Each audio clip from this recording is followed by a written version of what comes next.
मंडळी, तुम्हाला सुद्धा असा स्पॉन्जी आणि सॉफ्ट असा केक बनवायचा आहे का? तर या रेसिपीमध्ये दाखवलेल्या सर्व स्टेप्स तुम्ही फॉलो करा, तर तुमचासुद्धा असा छान असा केक तयार होईल. तर सध्या सोशल मीडियावरती केकची रेसिपीज खूप येत आहेत. तर चला, मी सुद्धा ठरवलं की आज आपण केक बनवूयात. काय काय साहित्य घेतले ते तुम्हाला डिस्क्रिप्शन बॉक्समध्ये दिलेलंच आहे. इथे दूध घेतलेलं आहे, त्यामध्ये व्हिनेगर टाकलेलं आहे, ते व्यवस्थित मिक्स करून सेट करायला ठेवलं. तसंच इथे आपल्याला ज्या भांड्यामध्ये केक बनवायचा आहे ते भांडं आपण त्याला तेल आणि मैदा लावून आहे ना ग्रीस करून ठेवलं होतं, प्रिपेअर करून ठेवलं. तुम्हाला जर बटर पेपर लावायचं असेल तर ते सुद्धा तुम्ही लावू शकता. इथे तेल घेतलेलं आहे, तर मी इथे दूध अर्धा कप घेतलं होतं, त्यामध्ये 2 चमचे व्हिनेगर टाकलं. तसंच इथे पिठी साखर घेतली पाऊण कप आणि तेल घेतलं होतं पाव कप. ते सर्व जिन्नस व्यवस्थित एकत्र एकजीव केले. त्यामध्ये थोडा इसेन्स टाकला. मी इथे पायनॅपल इसेन्स वापरलेला आहे 1 चमचा. तर इथे 1.25 कप मैदा घेतलेला आहे आणि त्याच्यामध्ये 1 टेबलस्पून आणि अजून वरती पाव टेबलस्पून असं बेकिंग पावडर घेतली आणि पाव टेबलस्पून म्हणजे 1/4 टीस्पून खायचा सोडा घेतलेला आहे. तो व्यवस्थित मिक्स करून घ्यायचा पहिले आणि चाळणीतून मिक्स केला आहे, म्हणजे त्याच्यामध्ये हवासुद्धा मिक्स होते आणि छान असा हलका तयार होतो केक. आणि व्यवस्थित असं मिक्स करून घ्यायचं. त्यामध्ये खाण्याचा कलर टाकलेला आहे, कारण की इमल्शन नाही आहे, ते फक्त इसेन्स आहे. म्हणून पायनॅपलच्या कलरसाठी मी इथे येलो कलर वापरलेला आहे. तर आपल्याला हे बॅटर आहे ना रिबन कन्सिस्टन्सीमध्ये आणायचं आहे, म्हणून मी इथे अजून थोडं थोडं लागेल तसं दूध टाकलेलं आहे. तर इथे अजून पाव कप मी दूध ॲड केलेलं आहे. तुमच्याकडे थोडंसं दूध कमी अधिक लागू शकतं.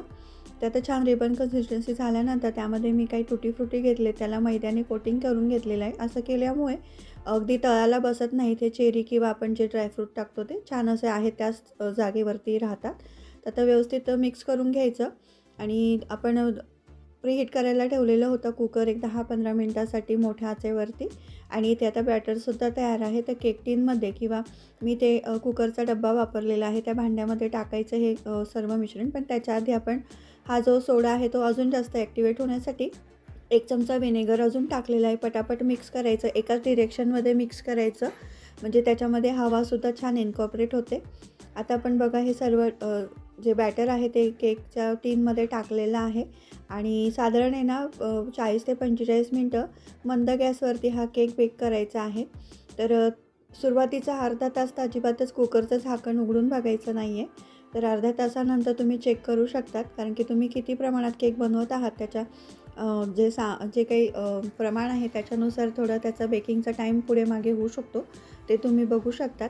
तर अर्धा ते तास किंवा 35 मिनटानंतर मी चेक केलं तर केक जवळपास तयार झालेला आहे. अजून 1-2 मिनटं मी राहू दिला आणि नंतर भांडं बाहेर काढून त्याच्यावरती एक कपडा झाकून ठेवला, नॅपकिन झाकून ठेवला, म्हणजे अशाने ना केकचं मॉइश्चर आहे छान टिकून राहतं आणि छान सॉफ्ट होतो केक.